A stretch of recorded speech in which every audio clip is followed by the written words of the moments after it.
this used to look really bad. I know it looks great now. And they're like, well, what do you need the money for? Well, we need to keep maintaining that. So being able to track that biodiversity and put some numbers on a spreadsheet or a piece of paper in a presentation in a board meeting and say, this is what your money is getting you. We're seeing more forbs, more grasses, less trees, less incompatibles, and our program is shifting. We're adapting to that management. It's a great story to be able to tell to your board of directors, your vice presidents, your presidents, and quantify what you're actually doing rather than sitting there and telling them we're doing a good job, right? Well, today I just wanted to join with Jason Grossman from Liberty Utilities. We've got a lot of questions over the past on IVM, and we call it Smart Row at Lanracorp. That's our brand, but IVM as a whole is Integrated Vegetation Management. We've had a ton of people reach out with a lot of interest, but the one thing I can't answer usually, because I'm trying to sell the program, but the one thing I can't answer is what does this look like for me in the field? And there's very specific questions about that. So I brainstormed and thought, man, who is someone who's been doing this probably longer in the field from the customer perspective? And Jason, you're the first person that came to mind. So Jason, appreciate you joining today. Thanks for having me, and thanks for thinking of me first. Yeah, I follow you on LinkedIn, and I'm like, man, this guy actually is geeking out about this stuff more than I am. So he's the perfect guy to have on. I do. I geek out about it a lot. And most of those conversations I have with other people in the industry, we go down rabbit holes pretty quick. And it's great. I love talking about vegetation management, especially on utility right of ways. And there's a lot of cool things happening now that are changing how we're going to manage things in the future. Yeah. So I guess my first question would be, what kind of got you into it or got Liberty and Jason like, hey, this is something that we want to do? Well, me personally, 20 years ago, I was kind of a young, dumb kid, didn't know what I wanted to do, and put in for a job here. It was Empire District at the time. It's now Liberty, but kind of just got started in the field by dumb luck. And I had a pretty good manager back then who was pretty innovative and forward thinking about how to manage that vegetation. Um, I we got into IVM because we knew it was the right thing to do. And he started that program back in 2005, and I joined shortly after in 2006. I worked my way up from the ground and just kept learning and kept applying everything that I learned. For us at Liberty, safety was a big portion of it back then. And 20 years ago, working on the electric side, we had a lot of trees in the lines. We were having a lot of outages. Our linemen were having to get up there and work around the energized conductors with trees in the way. Our tree crews were trying to clear them when there was a lot of overhang and stuff going through the lines, which put them into a pretty precarious spot. We had to have more line kills back then than what we do now.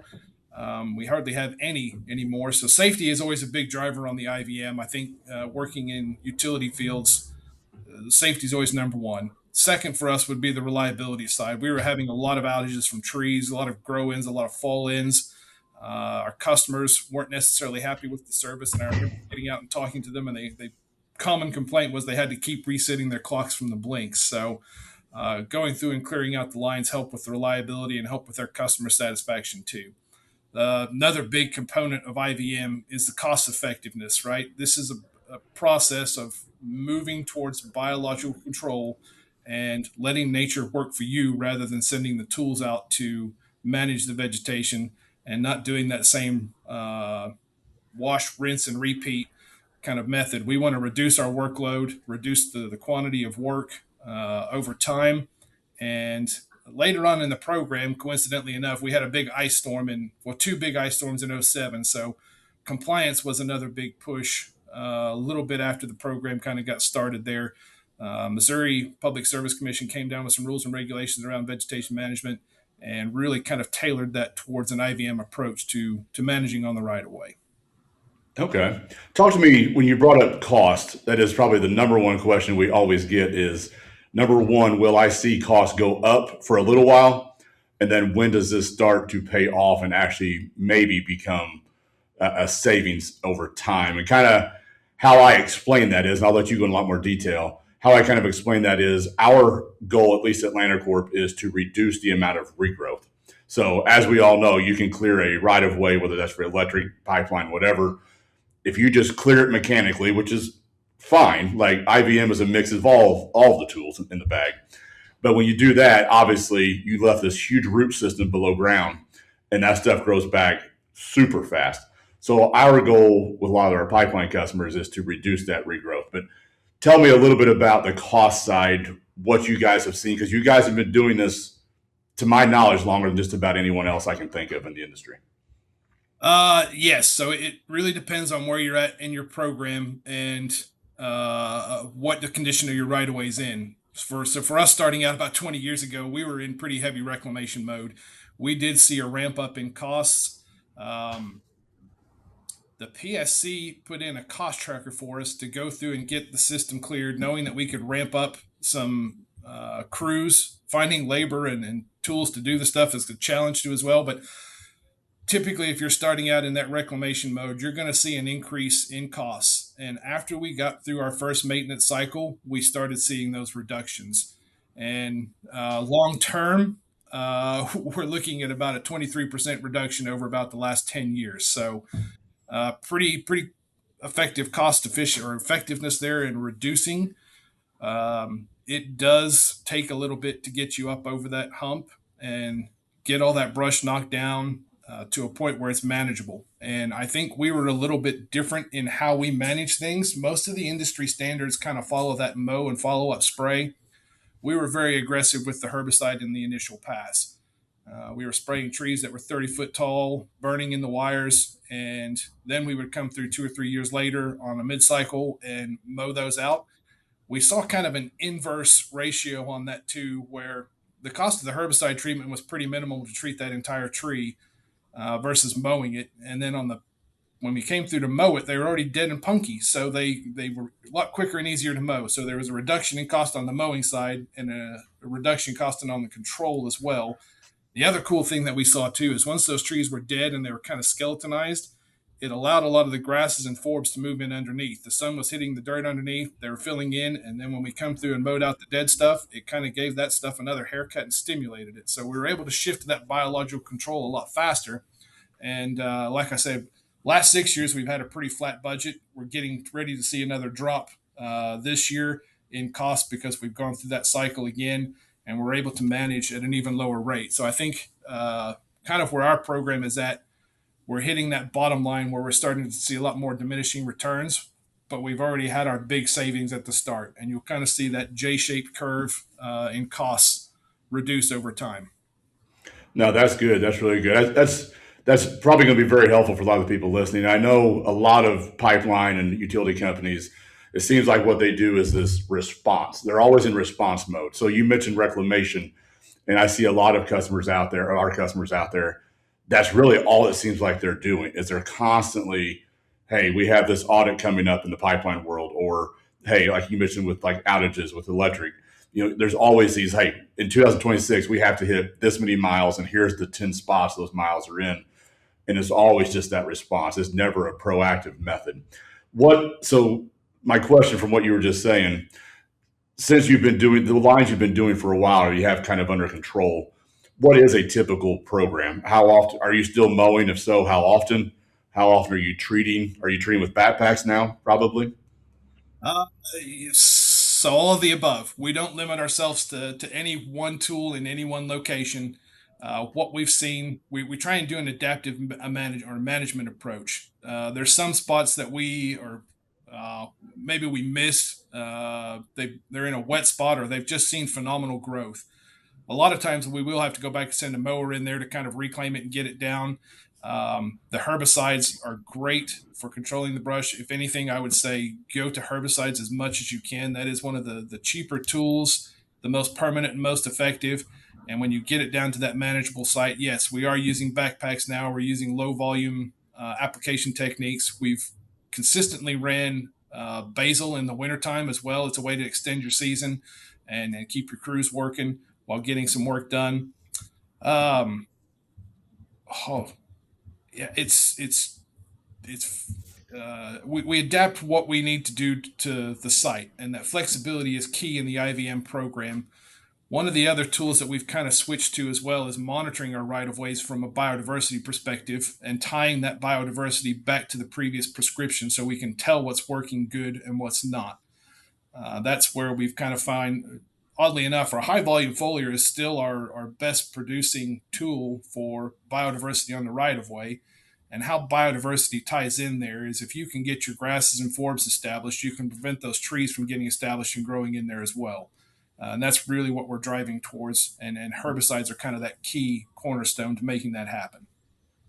Yeah, I'm glad you brought up the biodiversity because that was one of my next questions. Is what are you guys doing on that front? So again, we see a lot of people out there. They may be doing the mechanical side now, introducing more of the herbicides, and they've not even yet thought about the biodiversity, the natural plants and native grasses and stuff like that.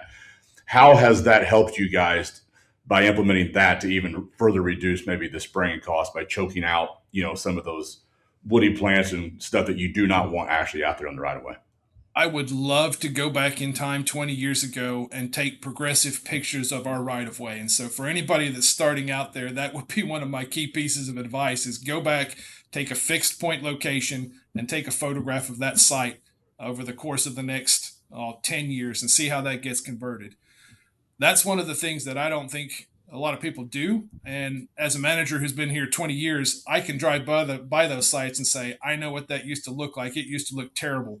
But when you're trying to justify your cost to your boss or something else, and they're saying, "Well, this used to look really bad. I know it looks great now," and they're like, "Well, what do you need the money for?" Well, we need to keep maintaining that. So, being able to track that biodiversity and put some numbers on a spreadsheet or a piece of paper in a presentation in a board meeting and say, "This is what your money is getting you." We're seeing more forbs, more grasses, less trees, less incompatibles, and our program is shifting. We're adapting to that management.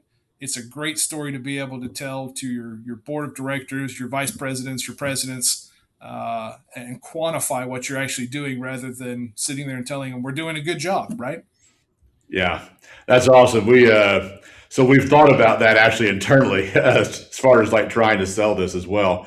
So we're actually going to be doing like a trial on a pipeline for our customers, kind of near our headquarters, and our media team here that helps film this podcast and YouTube series is actually going to document the whole process. So we're going to get before video and photo, and then just basically all the way through the entire program. So we're going to start that this spring and summer. So I think that'll be good for just like the reason you said. If you only come into this and you see the end product, you're like, oh, that's a pretty right of way. Most people do not realize what it took to get from A to B, especially in the right of way world. And a lot of these right of ways, like you mentioned earlier, they're ugly and they're getting reclaimed, which reclaiming is basically almost light logging in a way. It can be for sure. Yeah, that's a great way or a great approach to do it. We've drilled down a little bit more, like I said, into having those surveys on that biodiversity. It's great from that perspective to go out there and tell that picture or paint that picture and tell that story of it's working. We're doing a great job. Yeah. Another one of the main questions we get is, and you mentioned it briefly, was we've had a budget and a way of doing this since the beginning of this pipeline or utility being installed. Upper management just is not buying into doing IVM or changing things up. How did you sell that up the ladder, or did you have to? But what would you recommend to someone who is trying to get upper management approval to say, hey, let's do something a little bit different? What's the selling points? Yeah, I'm probably in a unique field in that we have our unique location place in my company, and that our upper management was very supportive of it. They wanted to see that change. You can't just keep doing that wash, rinse, and repeat. I kind of mentioned that earlier, and that's what I think of when you have your just set prescriptions. You mow this much every year, you cut this much, and you spray this much. You really need to adapt those management techniques to that specific site and what it needs to enable to convert it.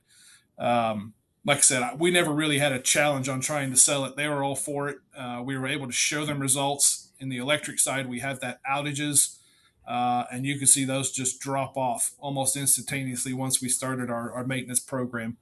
Um, that's a question that I'm not sure how to answer, and I get asked that a lot. And I always say I'm pretty blessed to have good leadership that understand what we do just enough to be able to support us. I don't get down in the weeds with me, and like you mentioned earlier, I do tend to geek out a little bit even with them.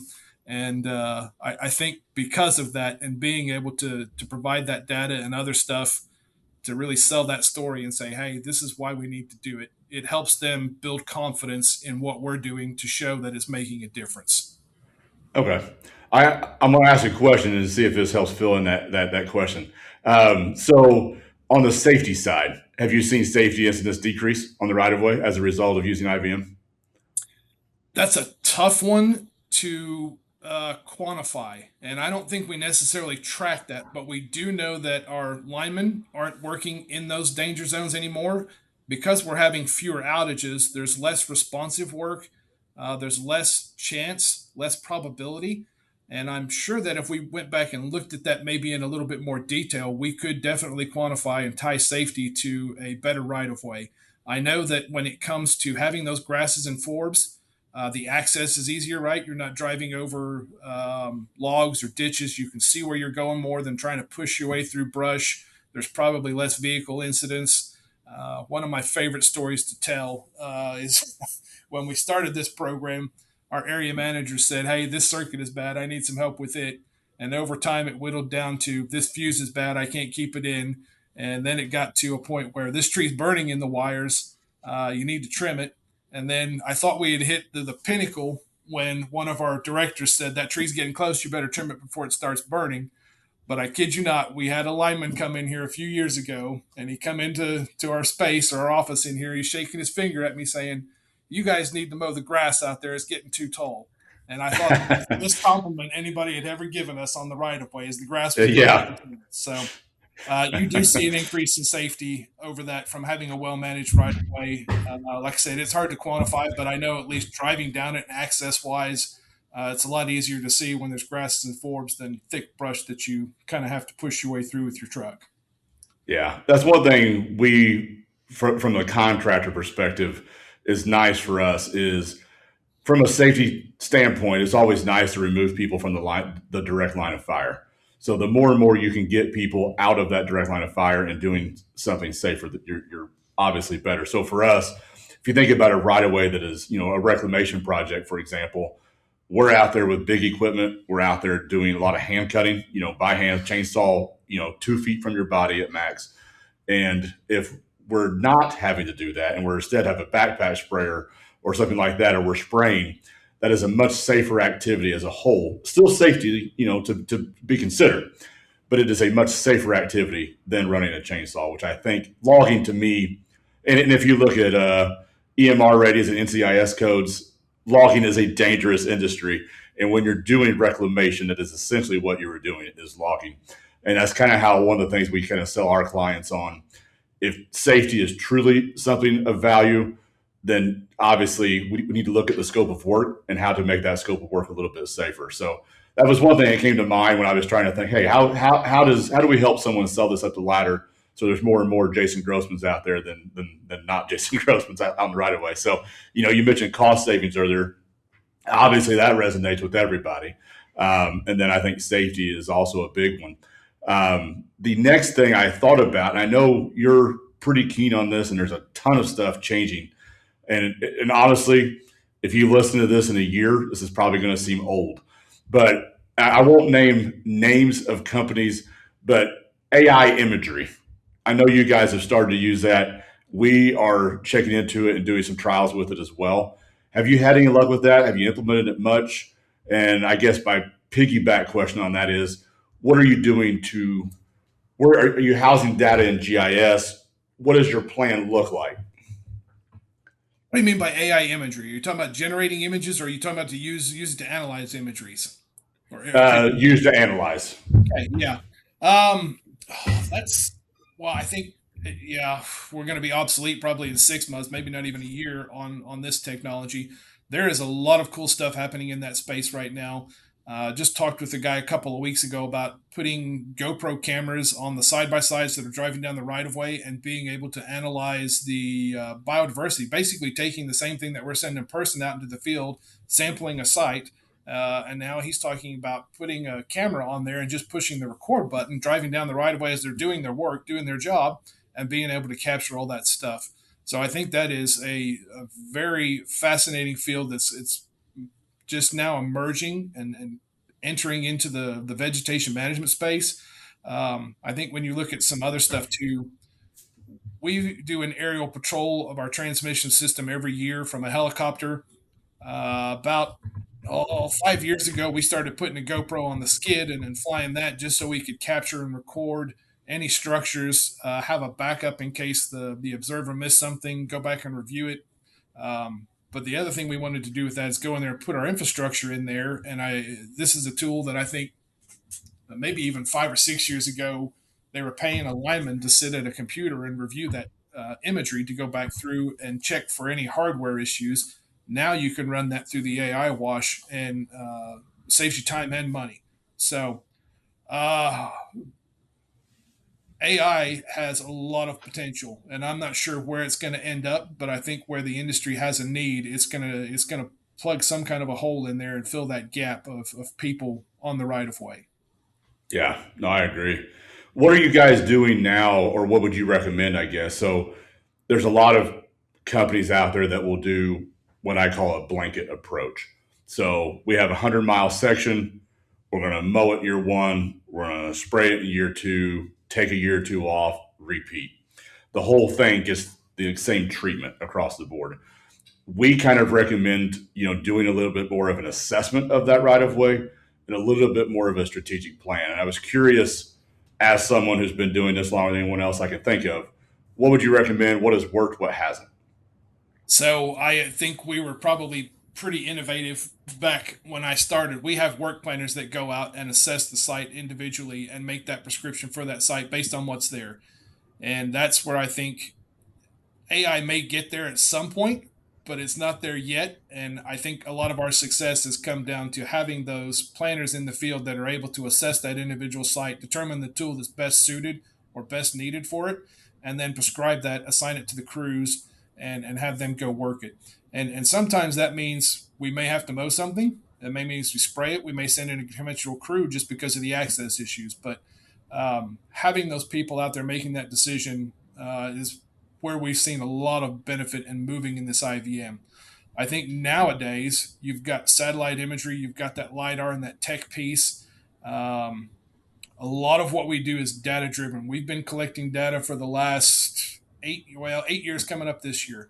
And we've got all kinds of information on tree species. I mentioned the biodiversity studies, work types, work access, all those things that we can feed now into AI and say, all right, here's our historical data. Based on this current satellite imagery or based on this LiDAR scan, let's take that information. We can set action thresholds on encroachments, brush density, brush heights, and say, uh, when it gets to this height, this is when we need to do something, and it can automatically write those prescriptions. And I don't know that it completely takes the human component out. I think you still need somebody to review it and check it. But as those models get stronger and better, you're going to build more confidence in them, and they're going to be able to prescribe that work.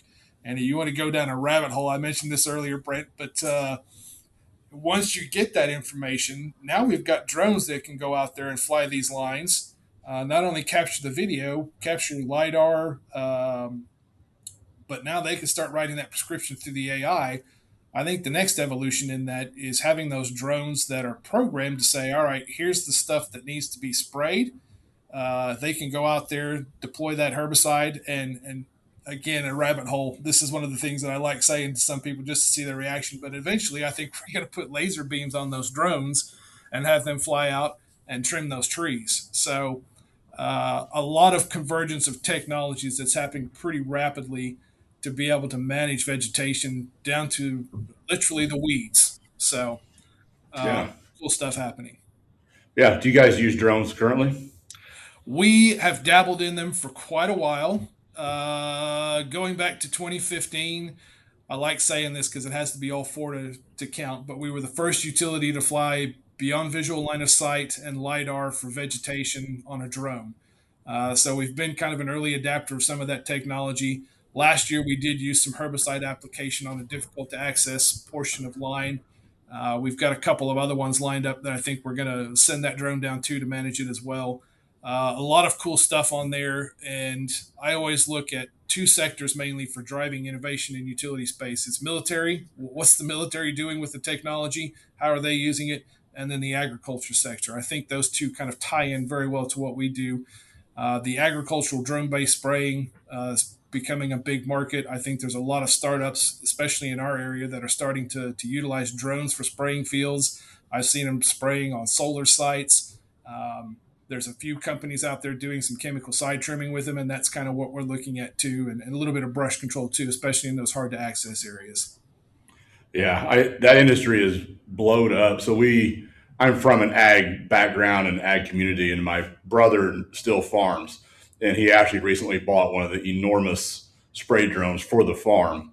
And I have not seen his run yet, but I was leaving the other day. We live in Edwardsville, Illinois, and was leaving, and there was a big field with the exact same drone spraying. And I never actually had seen one out in the field doing the work. It's cool. It's a really low gallons per acre for obvious reasons, because it's a mist, but it actually kind of uses those propellers to even disperse that herbicide even further. And it's almost atomized, which obviously, if you're in this industry, drift can be an issue whenever you do that. But at the same time, we do a lot of mountain work as well for pipelines and utilities. I'm like, man, that is the perfect tool, especially, you mentioned earlier using the right tools and the right stuff, almost like a prescription. I really see the advantage there big time, because right now there's some stuff you have to really tie off and repel to do it. It's that steep. But if I can do a drone or something like that, again, it's safer, because I don't have a person out there doing it, and probably more efficient, especially as this technology continues to improve. That's exactly one of the sites that we're going to use it on this year. They have to tie off to their truck, rappel down the hill, and start cutting the brush. There's two 12 kV circuits stacked in there, and I swear it seems like they're only 6 foot off the ground. So we've got to go in there pretty frequently and cut that brush out. And they just kind of swing down the hill and let the rope out and start cutting. And yeah, the safety aspect of it is you hit the nail on the head earlier. As you move through this IVM program and these other tools change, your safety increases just because you're not running the heavy machinery. And I don't know if Yeah. you've ever read a chainsaw instruction manual, but that's enough to scare you from using it ever Oh again. yeah. Oh yeah. Yeah. We actually, on a lot of the hillsides, depending how big the trees are, if we have to do it, we'll usually give them a pole saw instead, so that blade is further away from their body on Yeah, that steep stuff. that's good too. So yeah. So back to more of the grasses and habitat. Do you guys have a lot of that? Have you guys pretty much done that across most of your mileage, or is that more selective? Well, like I said, we try and put that right prescription in where we can. I think our transmission system is probably the shining example there. We're trying to implement that on distribution as well, but transmission is where it really got its bigger start. There's a wider right of way on that. Similar to pipeline, it's somewhere usually typically in the 50 to 150 feet. There's a lot more ground to work with there. Distribution's a little bit more complicated. We do get into some yard settings, but we also are pretty rural, so we try and implement it everywhere we can. Um, and yeah, we've seen the biggest benefit on transmission. The distribution is where it struggles a little bit. One of the other things I did want to mention here too is a couple years back we got a right of way stewardship accreditation steward designation, and that recognizes IVM practices that are top notch. They come through. There's 205 verifiers. They audit your program. Um, we passed with flying colors on it, and that's a great program. I think that pipelines should be looking at too. Currently, there's no other pipelines that are certified in that process. Um, I think there's only 9 utilities currently. It may be 10. I think a couple added last year, but that is a great way to kind of put your program up to the bar and say, how do we measure up here? And then implementing that IVM program on the right of ways, you're definitely seeing benefits from it. Yeah. Yeah. No, I believe it. Are you guys doing it on both gas and electric? We have not started on the gas yet with the right of way stewardship. I would like to get that going. I've been pushing that for several years, and you guys came and did some work for us a while back. Did a great job, and I'd like to see some more synergy there. I think our company is moving more in that direction. I just had one of the gas ops managers reach out last week about asking for some help in getting a cycle base set up. Currently, they're doing a wash, rinse, and repeat with mower. They're just going through and mowing everything. Mowing is great for getting that access, but you mentioned it earlier too. That stuff's going to grow back the next year, and sometimes it grows back thicker and denser. So we're trying to get them educated on herbicides and how those can help with their right of ways over time. Yeah. One problem we see a lot of customers battle is budgeting. So, because their right of way clearing has been done the same forever, they are used to just asking for a blank X dollar amount budget. And that isn't based on, you mentioned it earlier, data. That's also kind of our tagline for our Smart Row is data driven vegetation management. But it's never been based on data. It's just, hey, last year we requested whatever, $700,000 for the program. And their budget is just used to that now. So they have trouble ever asking for more unless it's warranted or they have a really good need. But I feel like with like your experience, and tell me if I'm wrong, you probably have actually finally flatlined it because now you are based off of data and you actually know what needs to be done at 26, what needs to be done at 27, 28. And I guess elaborate on that a little bit for me. What do you guys have mapped out? How has that data helped you actually do that budget and that budget actually be legitimate for what the need actually is? So we're actually seeing reductions, and that's probably one of the key things from IVM. We mentioned earlier about getting over that hump. The numbers that we kind of looked at a while back when we were first getting over that hump is that for every dollar we invested in the right of way, we were seeing a 15% return on the subsequent cycle. So over the course of that time, I think I said 23% over the last 10 years of cost reductions. Um, I think part of that deal too is it's that wash, rinse, and repeat again, right? We know we spent X amount last year. We're going to spend X amount this year. We're going to spend X amount the following year. It's real easy to keep asking for the same amount. I think what you have to kind of do on some of that stuff is, all right, we're spending this much on mowing. What can we legitimately convert over to herbicide application? And that herbicide is going to be a lot cheaper to be able to apply, get the better results, and you should start seeing a reduction in your need over time if you just substitute some of that mowing for the herbicide. That's where I think it starts taking a little bit of innovative thinking and outside of the box, getting away from that wash, rinse, and repeat. You're not going to be able to spray your entire right of way every year unless you get to the golden state. I'm still looking for that golden standard of we're getting to that wash, rinse, and repeat deal. But right now, we're still in that adaptive management. We are seeing flat lines and being able to collect that data, like you mentioned, and having data driven decision making will justify what you need on the budgets. And so, from what we've done, we've got all of our system inventoried. We know exactly how many trees are on this circuit. We know that we removed 15%, 20%, 30% the last time. So now we've got this much. And then it becomes a little bit more of a complicated formula, but it's still just an equation that says we've got this many trees. We need this many crews, this many hours to do this much work. And that works somewhat with herbicide application as well. We've got some really cool charts and trends over time of our brush densities and gallons applied going down, mechanical hours going up and down. Anytime you can defer some of that maintenance and skip a cycle, you're coming out ahead as well. So if you get enough clearance and do enough job on this first time, there's typically going to be some kind of work coming back. But if you can keep it reduction or reducing and even move some of that out a little bit further, you can start playing with those numbers a lot more and develop your budget and get in tune with it. I like that. I think that's key. And I can't imagine running any type of program, whether it's right away clearing or whatever it is, without data to be able to make decisions. And not only to make decisions, but also to be able to look back and say, we've made improvement, we've not made any improvement, because when you don't have any data at all, everything's an unknown. So I don't know how you ask for a budget. I don't know how you know what works or what doesn't work, how to even evaluate your contractor when there's no data. So I love that you guys are collecting that data. You know what you've done, you know where you're going. And I think that's the only way to really operate and run a program like what you do. Going back really quick, when I was thinking about like, okay, I'm gonna put myself in your shoes, but you aren't someone yet who's done any of this. So what are the selling points? So we mentioned cost, we mentioned safety. One other thing I thought of is I put myself in landowners obviously are important to you guys. You guys have thousands of landowners across all your systems. You prefer pipeline companies, utility companies prefer to have a good relationship with those people.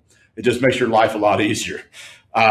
We've been in the game long enough, both of us. We know that when they want to make your life miserable, they will do exactly that. I would think, if I put myself in a landowner's shoes, that what you're doing on the IVM side is going to make me appreciate and like you guys probably a little better because it is a more beautiful right of way on my land than what it was before. Number two, nobody wants a bunch of big trees cut out, and then all that slash and stuff left on the right of way. That's not a good appearance. Even though stuff grows up through it and kind of covers up fairly quick. If I could have some native grasses, and if I could have some of this and not have that big equipment in there as much, I'm probably going to be a happier landowner. And maybe you don't have the data to quantify it, but overall, do you feel like maybe that has improved at least a little bit over time? I would say 100%. And one of the shifts when we went to IVM was we did things a lot differently than what we were doing in the past. And because of that, people saw that change. We were taking a little bit more on the clearance, following NCA 300 standards, proper pruning. It cost us to take a little bit more out of the tree to get to a better pruning point, and that can upset them. And same thing with coming through with machinery. You're mowing stuff out, you're leaving the slash. Depends on your perspective, obviously, but sometimes people don't like seeing that slash laying out there, even though stuff grows back up in it in a couple of months. The brownout from the herbicides is another one that we get complaints on. But being able to explain that, have that good relationship with your customers, and inform them that, hey, I know it looks bad now, but next year it's going to look great. Working with your customers is definitely a big plus. I agree. I agree. Now, that's a good point. Um, I had made a note earlier. So one other thing I think that a lot of, and I guess I don't even know as much about this as probably you do because this is not necessarily what we do as a contractor, but there has to be some benefits on your end from like the sustainability, ESG, all of those type of initiatives for environmental. What have you seen, or what would you recommend on that front? Oh yeah, ESG is a whole nother deal. Some companies report on those, some don't. Ours is kind of taken a little bit of a hybrid approach, and we kind of pull from multiple different reporting matrices. We've done a lot of work on the pollinator aspect as well and reseeding, and that's one that really customers like to see. Who doesn't want to see flowers on the right of way, right? Yeah. That's a very in-depth field. We have a specialized department for that, and we support them where we can. It's not necessarily my cup of tea, but uh, or I'm not the expert on it, I guess. But um, inclusion into the Monarch CCAA, we signed that deal this year. That's another big win on the ESG reporting. That all supports that IVM narrative, right? We're promoting habitat, we're monitoring it, we're making sure that what we're doing is a good job. The ESG, I think, is a big piece that it kind of ebbs and flows sometimes, but having a being able to support the ESG reporting for your company through the vegetation management activities is a good thing, a positive thing on the PR front for your customers. Not only that, but for your investors too. A lot of these investors now are looking for companies that are promoting that green message, promoting sustainability, and that's really where IVM plays right into that. It's a sustainable way of managing the right of way that promotes long term results and kind of just stabilizes things back to the customer perspective too. I had one the other day that says, I haven't seen you guys in 12 years. And I took that as a compliment as well. We've done such a good job, we didn't have to come back. So all that ties in. And like I said, we have an environmental department that does a great job, puts that stuff together. They send us a spreadsheet every year and we fill out all of our information. They take that and put it into a nice, neat report, and they make us look really good. No, that's what I was curious. Is I know a lot of people are doing, or not, I shouldn't say a lot. Some people are doing a little bit of what we've already talked about up to that point. I don't know many who are actually, really taking advantage and doing the ESG and sustainability route. Um, you mentioned the Monarch. Is that through the University of Illinois Chicago? Is that who you Yes, worked with? they're Okay. administering that. I believe the U.S. Fish and Wildlife Service kind of designated them as the official representative or manager of that deal. It's a great deal. I love monarchs. I remember tagging them in high school, and just, well, I'm going to date my age here, but that was probably 30 years ago. Uh, you couldn't throw a rock without hitting a monarch on that migration route. And they were so thick, we could run around the schoolyard, catch them in nets, tag them. Now every year I look for that monarch migration, and it's kind of like, oh, there's one. But they're few and far between. That's another part too of what we do here is managing, or we monitor for milkweed too. Specifically, we were doing that before we enrolled. When we tie that back to our management activity again, this is where that high volume foliar comes in, and we're actually seeing on our system that when we use high volume foliar, there's an increase in that milkweed production. I think it's a small percentage, but it's a significant one that increases up. So the Monarch CCAA, for those of you who don't know about it, it's kind of a commitment to go out and survey. You're going to commit to doing IVM techniques that we're kind of already doing, just a little bit of a tweak to them. And then if the Monarch does get listed, it's kind of an insurance policy that says you don't have to have an incidental take permit to go out and mow milkweed, or if there's milkweed on the right of way, it streamlines the process. So I think it's a good thing for utilities. I don't think a lot of them are knowledgeable on it or interested in pursuing it, but it is a good thing down the road, especially just in the overall global scheme of things. If we want to promote healthy habitats that are sustainable and supportive of wildlife, including monarch butterflies. No, I think that's good. I think we've definitely hit on several selling points of IVM as a whole. So we try to keep these to 30 to 40 minutes, and we're at the higher end of that. So I want to kind of give you the floor and think. I'll just kind of say this first. You've been doing this for 20 years. Let's say there's a young Jason Grossman who's listening to this right now, and he's saying, I'm where you were 20 years ago. After doing this for 20 years, what would you tell that person? I would tell them jump in. It's great learning all of this stuff, being able to talk to customers. You mentioned it earlier. I like to geek out on this stuff. So when you start talking with customers and they know that you're knowledgeable, you understand stuff, it helps sell what you're doing to them as well. And nowadays, everybody's got that cell phone. And if you say something wrong, one, they could be recording you, but two, they're going to Google it right after you leave. And then, like, oh, that guy's full of crap. Or, no, he's telling me the truth and this is what's happening. I've had a lot of them call back and say, hey, I appreciate you being honest with me. I looked up everything you said and you're 100% right. Do what you need to do. So don't be afraid to jump in. Don't be afraid to try new things. There's a lot of new tools coming out. And then on the flip side of that, I would say track what you're doing. We mentioned this earlier about taking photos of that right of way. That's a great way to verify your program. Collect that data so that you can show it and sell it and prove that what you're doing is working. And I think to the flip side, you mentioned something earlier about sometimes it doesn't work. And that's just as important as having success is learning from the failures too. So hopefully there's somebody out there that's going to be inspired from that. Yeah, all about the data, and I think that's important to note. And I think there's been several like selling points that we've talked about as far as like going up the ladder. And I think a lot of people just aren't aware of it, or they don't quite understand IVM enough to be able to go to an upper management and say, hey, I want to make these changes, and here's why. Because IVM, Integrated Vegetation Management, what does it even mean?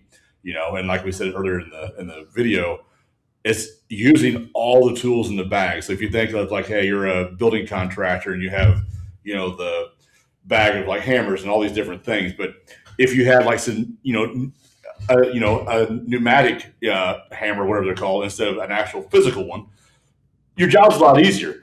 And I kind of equate it back to this, that there are so many tools in our tool belt now for right-of-way clearing that it does not have to be done the way it was done even 10 years ago or 20 years ago when we got started. The industry has changed so much, but I see so many still doing it the old way. And granted, I'll be just blunt. We're a contractor. We do right-of-way clearing. I make more money if we do it the old-fashioned way. The reason you see me on here, though, is because I think the industry is going to change, and I want us to be at the forefront of that. And I see people like Jason and a few others implementing it. Jason, again, being one of those that's implemented it more full force inside of his company. A lot of people are trialing it. There's a few doing parts of it. But again, guys, Jason, thank you for being on. And guys, Jason, you're active on LinkedIn. I know that. If somebody has some questions for you, what's the best way for them to get a hold of you? I'll send my email. Well, you got my email. Just post that on the tail end of this, and they can reach out if they got any questions. LinkedIn's another good way. I get a lot of questions on that too. And it's great to have companies like yours too out there, Brent, that are promoting this and pushing it. And it is a very effective way of managing vegetation. I don't know that it costs you more on the tail end. I think being at the leader of it, or being in the lead of it and promoting it, puts you up at one of the more qualified vendors. So I wish there was more out there like your company doing that kind of work. Yeah, no, thank you, guys. So if you're listening, you got more questions. We tried to cover all the basic and bigger picture items here. But again, reach out to Jason. Again, we had him on because I don't know if anyone else is more passionate about it or doing as good of a job from his level than what he is. So, and been doing it longer. Like you've been doing it longer than I even knew it existed. So, kudos to you for being very, very forward thinking and innovative on that front. So, guys, hit Jason up, hit me up. We both have other industry contacts, with native or natural, native habitat groups, Pheasants Forever, all those type of groups. So if you need contacts, hit either one of us up. But Jason, totally appreciate you taking the time this morning. And again, I learned something as well. So I appreciate it. Thanks for having me, Brent. Appreciate it. Yeah, you bet.